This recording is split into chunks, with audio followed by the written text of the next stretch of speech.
what can we do to keep large particles and good pellets, and also maybe try to expose more nutrients and energy of the ingredients with processing here. And then we try to use in the better way the expander processing. Mm-hmm. So we applied the expander to different particle size, and we also ground these ingredients, especially corn, with hammer and roller mill. Yeah. So in principle, okay, you are just making some physical changes by grinding. But when you use a roller mill, you have more corners and more rectangular particles, and it seems that they have some influence in digestibility.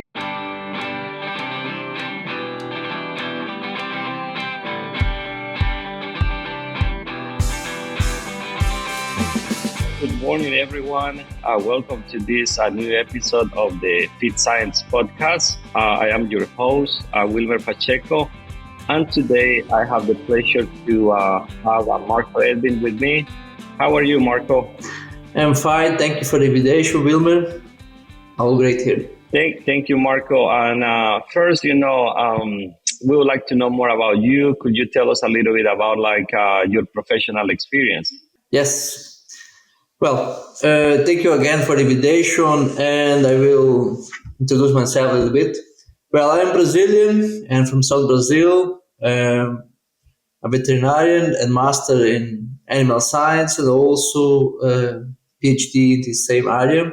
But PhD was focused in feed processing, the relationship between nutrition, feed processing, and the animals. Animals here, broilers. And also worked for 3 years in a big company as nutritionist. So it was the last 3 years I was working as nutritionist, and now I'm here in Auburn University as postdoctoral surgeon, and I will work also with feed processing, but the processing material will be a little bit different. Later we can talk about it, means probably 2 years. So, excellent. So I'm enthusiastic, and I believe that feed processing is really important for the entire chain of production. Doesn't matter which animal. So you need to handle very well your feed to have a better performance and also sustainability in the processing or in your meat chain production. Evonik Animal Nutrition is committed to ensure food security and safety while reducing the ecological footprint of animal farming. Its products and services use evidence-based solutions that seek to promote animal welfare and reduce reliance on natural resources. All this is underpinned by long-standing industry partnerships and deep customer understanding. Evonik's focus on efficiency, sustainable, healthy nutrition, and collaborations with livestock farming partners creates value for customers and consumers. Excellent, Marco. And you did mention something really interesting, because seems like we work in similar areas, right? In those interrelationship between feed processing, nutrition, and physiology. And I don't know if you could share a little bit more about the research that you did during your grad school. Yes, I'm from a family of a short little farmer, and I involved with feed processing from my childhood to now. So, and I always saw my father grinding and mixing the diets for the cows and receiving the pellets for the broilers. Well, and so also my father says it's very important to have enough feed, and it's better to have some savings, and it means there is enough, and there is remaining feed in the silos from the opposite, yeah, if you want to have a good performance. So, and then later in my trials, especially in the PhD, we worked with types of grinding. Yeah, we grind in different particle size to show until which is the biggest particle size that you can do, thinking on the physiology of the broiler. We need to develop a good gizzard. And also its particle size an issue for pellet quality? What can we do to keep large particles and good pellets? And also maybe try to expose more nutrients and energy of the ingredients with processing here. And then we try to use in the better way the expander processing. So we applied the expander to different particle size, and we also ground these ingredients, especially corn, with hammer and roller mill. Yeah. So in principle, okay, you are just making some physical changing by grinding. But when you use a roller mill, you have more corners and more rectangular particles, and it seems that they have some influence in digestibility. We saw that in our trial, and how we can explain just the effect of a meal in digestibility. And one of the reasons is that we have more uniform particles, and also the shape, it's more rectangular when we compare it with the ones that came out of a hammer mill, which are more spheric. And we also have a shorter range. It means to have the same average particle size, the range of particles is lower when you use a roller mill than in hammer mill. It means if to achieve a large particle size, you have in your diet grains almost entire. It means too big, and the digestibility of these is also not so good. You need longer time, and to the animal can ground that in the correct particle. It's not an advantage. And when you apply the process expander act as a secondary grinder, and it's really intense because you are applying temperature, which is promoted. The temperature here is due to the friction, and this friction also grind. And so in general, all trial we found that we can use large particles, process it with expander, and also grind with a roller mill. It means this was our best arrangement. But it changed a lot because when we are talking about feed processing, each feed mill has their own feature, their own sets, and this kind of trial are interesting to show which direction you will go when you have a similar processing line. That's very important, and this kind of trials are more like guidelines for us, and you should your company make these tests, especially regarding pellet quality, and also go to the slaughterhouse and check your gizzards. We had some issues in my former company with that, and we just changed a little bit the particle size, and we have good results regarding intestinal tract development. Yeah. And the biggest reason for our efforts was we had some problems in the slaughterhouse later with the carcass contamination.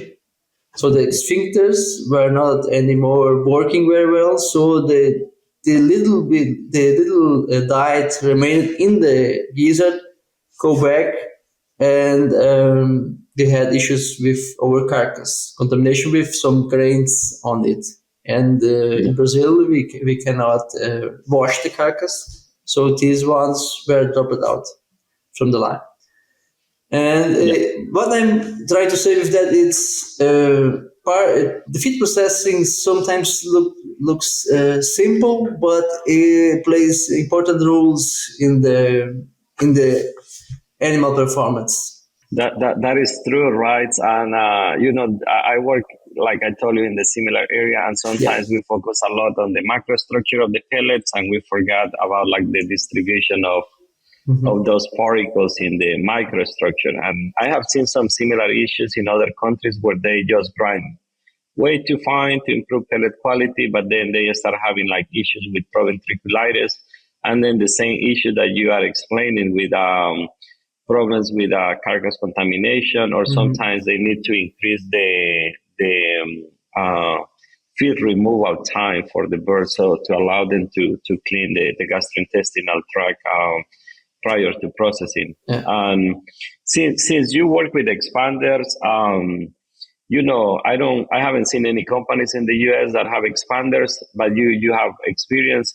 What kind of considerations does the companies need to have when they are using expanders? Yeah, expander is a very good machine, but it works very well in a very straight line. It means the features or the material that's going into the expander must be well conditioned, especially with an homogenized moisture. And this moisture should came from the steam. If you can apply steam to achieve around 15% of moisture, you will have a good spending later. If you cannot do that, you can also use water in room temperature without any issue, but it's not so good, you know. For expander, the first thing that you need to apply is moisture. So if you cannot do that in your conditioner, which sometimes are not so good mixers, in my former case, we used the expander to rise productivity of the lines, and then our conditioner was too short. And what happened? We tried to put steam directly in the mixer. Moisture in the mixer with water. It helps, but was not enough. And later we also tried to put water in the conditioner, but then we had some issues with uniformity of mixing. It was too short and too fast. And it means when you have a expander, my biggest concern is with moisture, and also time to prior to the expanding. This moisture should penetrate very well the corn, and then if in the expander, because it's too fast, you have just seconds. And then that we saw that because in the trials we had good conditioning, and the expander works very well, and the pellet quality rised, and also the after pelleting durability of the pellets, means PDI was very good, and also the amount of pellets formed in the machine, in the pellet press, was high with large particles. It's important to say. And in the companies, I had some issues, and also, but it begins by the design of the project, when they decide to put an expander between the conditioner and the pellet press. So my biggest concern is that to have an uniform flow of material and well moisture. And also maintenance of the equipment, because you have a lot of friction. It means these metal parts, they suffer a lot, and you keep in your agenda that you need to change and replace parts as it's mandatory regarding the guideline of the company that produces the expander. Yeah, that's important to do, because expander, it's if you don't apply the enough energy, you don't have expanding. You just have tropas. It means it's just a feeder, and that's important. And also, if you are applying expander, you need to have in mind that you are applying a lot of heat. It means temperature, and your enzymes will be compromised. You need to work with a post-pellet application, and to maintain the quality, especially because enzymes is a fantastic tool for you. You can save a lot of money directly, and also later nutrients and lower pollution in your system. And that's important when you are trying to install the expander. Put some system for enzymes after pelleting. And the same regard, thinking now about nutrition part of the process is vitamins. I guess in vitamins nowadays we have two issues. When you have expander, first of them is you will raise your costs. We try to put more because the recovery of vitamins is lower, and also we don't know exactly the requirements. When you go to literature and which are exactly the requirements of vitamins of your animals. The trials are old ones, and our ingredients, main ingredients, are not the same. It means corn and on soybean meal, we have a lot of kinds of them, and probably different concentration of vitamins. And also, which is exactly the requirement. Trials that are showing the requirement of vitamins, I guess we have a lack of literature.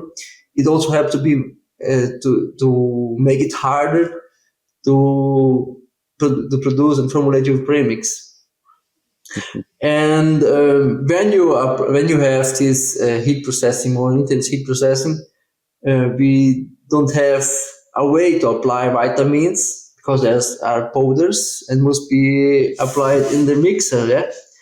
And all the material will go through the expander, or just expanding corn or a mix with soybean, but then you are applying two times heat processing or thermal processing. It's not good regarding the starch modification. Then you have to have the beginning of gelatinization, then the retrogradation, and later you will do it again if you apply just expander to these main ingredients. It's not a good way. And also when you doing that, the cooling of this just expanded product is not so easy. You need to have a big cooler. Most times this belt cooler, and it's a dryer and cooler. And then it's a big machine, and it's you also need to think in how much energy you are applying to your feed, you know.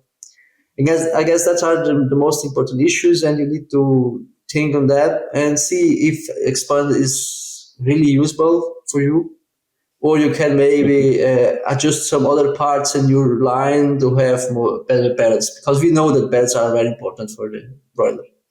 And that's what I was going to ask you, because you have had the fortune to work with companies that have like expanders and others that don't have expanders. Yeah. So, and as you were mentioning, it is very important to improve pellet quality. What about like companies that they don't use expanders? What would be your advice for those companies on how they can improve pellet quality? What other factors they should consider? Maybe like particle size, conditioning temperatures, I don't know. Mm-hmm. Yeah, I would say that the first of all is to respect your machines. It means if your machine is designed to produce 40 tons per hour, that's your limit. And sometimes you want to save money or have not enough budget to construct a new line. But it's important to respect your line. It means, because we know that more productivity means lower quality. My advice should be your conditioner again. Put a lot of moisture with steam and well mix it in your conditioner, and rise a little bit the temperature. I guess a good temperature it's around 85 degrees. Sometimes what I saw was that people are checking temperature more to kill bacteria as a hygienization device, and the preparing of the material for the pellet press was a second part of especially in the understanding of what was happening in the conditioner. And a little bit longer holes. It means this ratio between diameter and long length of the holes rises a little bit. It helps a lot. Regarding particle size, what we saw was we changed a particle size a lot of times to find the best way. And also when we replaced parts in the grinder, in the mill, hammer mill, we have changing. But the pellet quality does not change so much. So keep your large particles. Don't touch that. Keep it large because the broiler need that.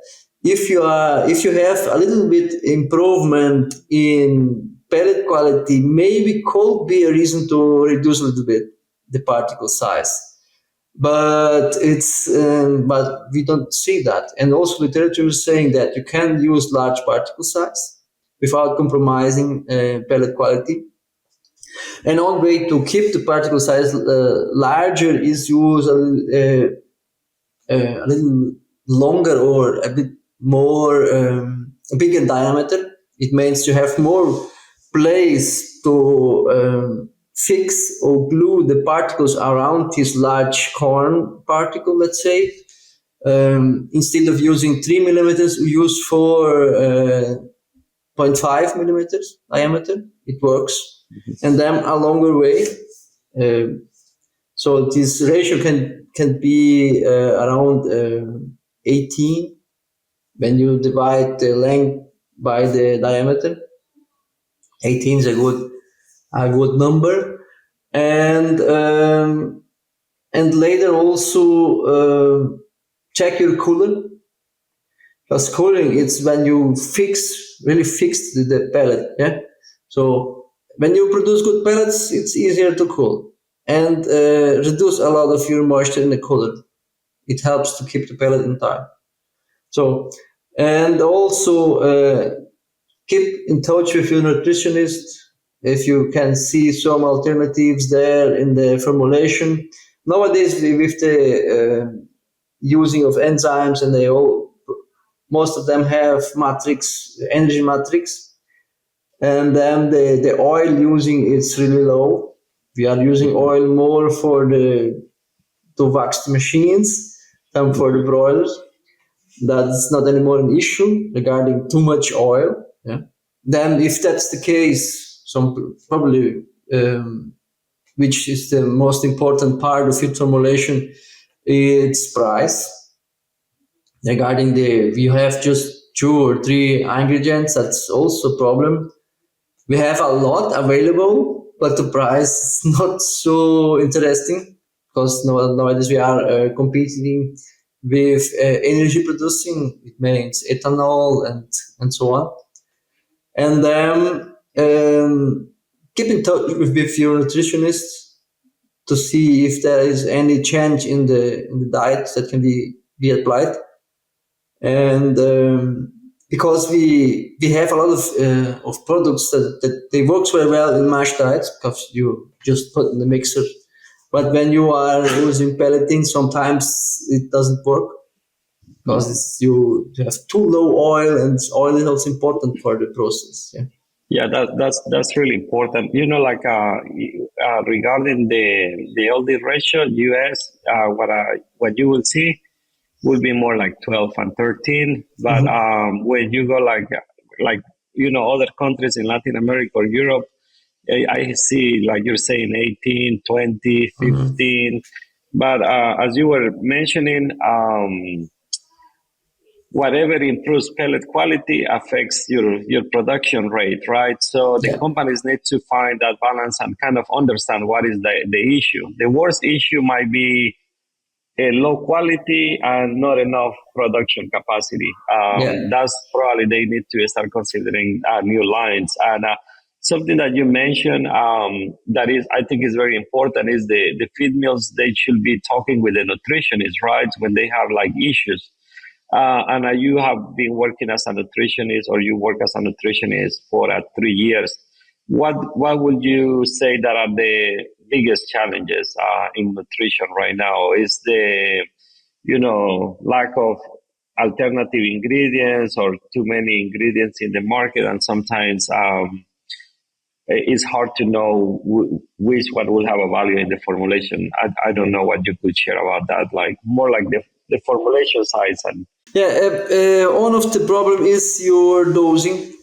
You have a lot of ingredients and they work very well, but your machines are too big normally because nowadays we are working with automatic dosing, And our biggest issue in the first analysis is that you have the ingredient, but you need to put in the premix, and then the price rise. Or you have to use your own premix producing, or you need to buy from another side. And then the advantage in price that you have with this alternative product is not anymore there because you have the service, and in the beginning is that you have a lot of products, especially regarding cartel and some. A lot of them are acids and active acids, and they react too much in your equipments, and you cannot dose them. It looks sometimes, dosing is so simple. Yeah, it's simple. When the product have a good flowing, then yes, and the amount of you need to have machines that. For a batch, big batches, but low concentration of some products, your dosing system is not produced for that. That's the first problem, and so we don't use a lot of products regarding that.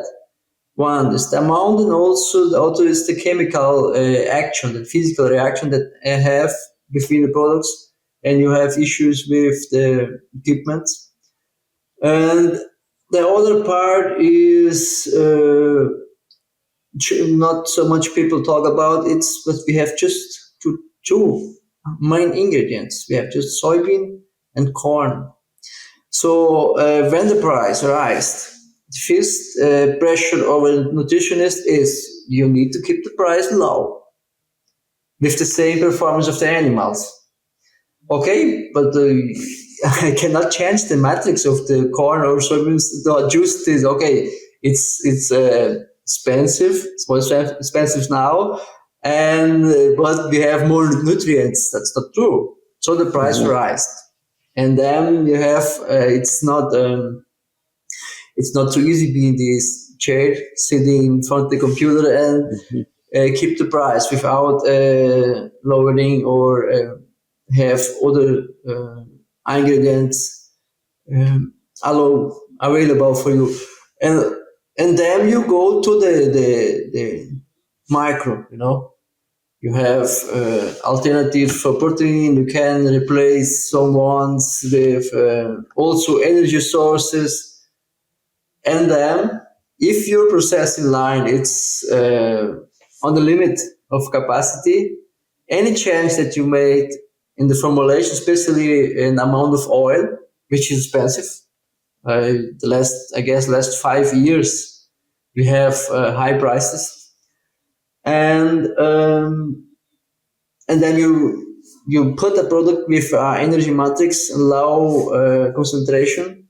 The first that happen is you take off a lot of oil, and then the other side, your line will drop the capacity, and then you have issues with you have not enough feed for the broilers. That's a problem. And nowadays, if you want to build a new line, it's really expensive. Doesn't matter where you are, it's expensive, and then you need to find alternatives to keep your productivity. And one of the ways it's save your particle size. It means at least save your particle size. You are also saving a little bit of energy by grinding it coarse. And I guess that's the most important finding from the last years. I guess it's the particle size.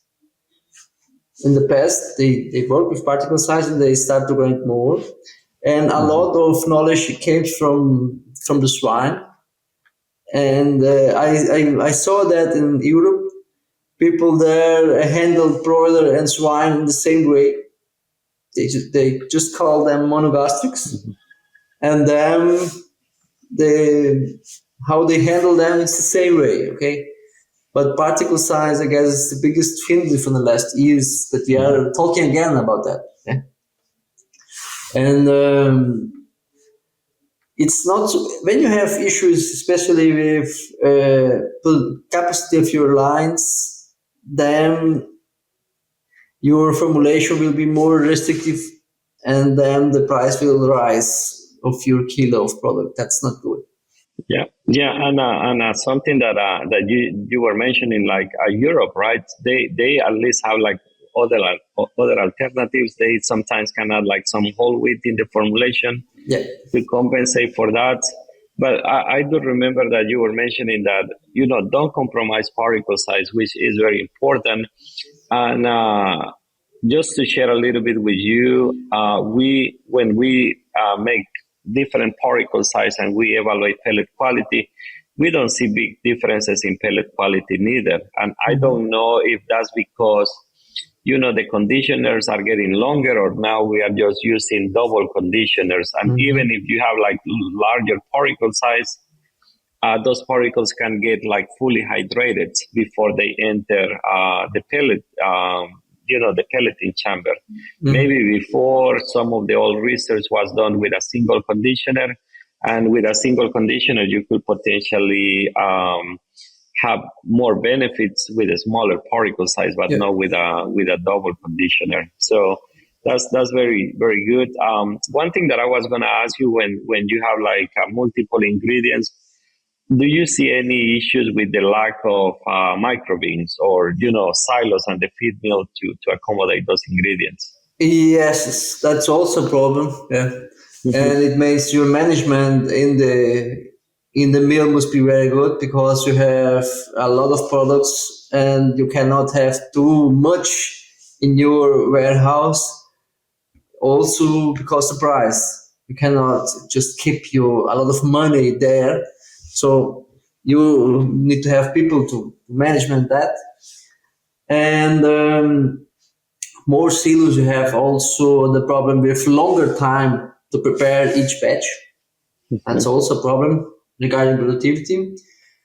And you have more things that must be well mixed, short amounts, you have, let's say, 0.005% of inclusion, and you want to find it in every part of your mixer later. That's also a problem. And too much products, and so you depend on a lot of providers, and all they can have some problem, and nowadays we are working with just a little bit product in your feed mill, and sometimes you have some alternatives, more than one formulation for the same feed phase, regarding some problems in logistics. That also can happen. And also when you have some issues, some doser broke, and then the repairing takes some time. And then also, if you don't have silos available for dosing, you have problems with that also. So it's not so good if you have too much products. The same as with liquids also. But on the other side, what we see is almost every day new products in the market. So probably we need to think on a premix in your own company, maybe. Okay. I mean, like having more products, there are always like additional tools, but then you face with the challenges that you are mentioning, like how use that combination of the products the best way, to get the best performance. It's time for our famous 3. Eastman serves veterinarians and nutritionists in agrochemical and animal health industries by helping them select, evaluate, and implement innovative nutritional programs. Eastman works with your team to customize your gut health approach in feed and water. Eastman's approach addresses nutritional and bacterial challenges and finds new ingredient preservation and hygiene solutions. Explore ways to accelerate and innovate your programs. Contact the Animal Nutrition Team at eastman.com. We are getting close to the end, Marco, and I have learned a lot and enjoy, the conversation with you. At the end, of this podcast, I always like to ask our guests about like what kind of advice they can provide to grad students, particularly doing their master and their PhD. How can they prepare better to have a more successful career? So I don't know what will be your advice for them. Yeah, I guess the first of all is still believe in humanity. And that we have a lot of challenges. I in contact with students, and especially in the PhD, and what I saw was they don't believe that we have issues or that we have new frontiers to explore with science. Yeah. Oh, just Google all is that. No. Keep believing that we have challenges, and also keep believing in humanity and our capacity to change things here on the earth. Mm-hmm. So I guess that's the first and the biggest one. And to change things, if you have some issues with climate change, let's say, and bigger problems that we have nowadays, if you want to change it, science is the unique way. And because you can prove and make things that really change later with actions, and it means keep studying. And if you have some interest in science, go to this. You have internship. It's a good way to be part of the producing of science, and read a lot of papers. Don't make conclusion with reading just one or two. Nowadays it's easy. You just read the title of some things, then or guess that you are thinking, oh no, I know about that. No, you just read the title, and probably title is just to take your attention, and you need to read a lot. It's a good behavior. You should read more than just go there and see the titles, and ask. If you have some problems or some issues, or you doubt, you have, be curious. Ask for people, and especially at the universities and also in the companies. The people are helpful, and they are happy when they can share knowledge and help to solve problems. I saw it a lot of that in my former company. It's not the company the problem, but the behaving of the young people. They had internship, and I was telling them, if you have some questions, please come to me. I will help to answer. And also your colleagues here, they have more experience. They know a little bit more, and they will help to answer. And sometimes, for example, they were doing PDI, pellet quality, fines and PDI. Okay, I saw. You will learn it in half an hour. You know the method, and you will do it for 6 months. But you should. What I want from you is you should be able to say why we are pelletizing, what's in the pellet, or in which part of the entire chain you are involved.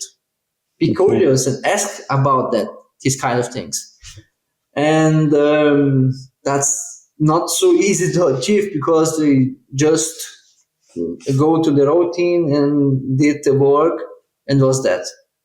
So we should to ask more and be curious, and be part of the transformation with science. I guess it's my biggest advice.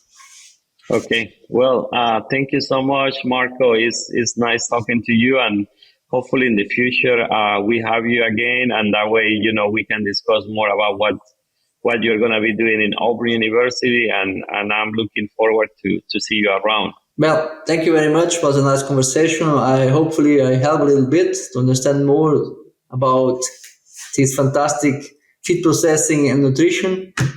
So thank you very much again. Thank you, Marco. Have a nice day.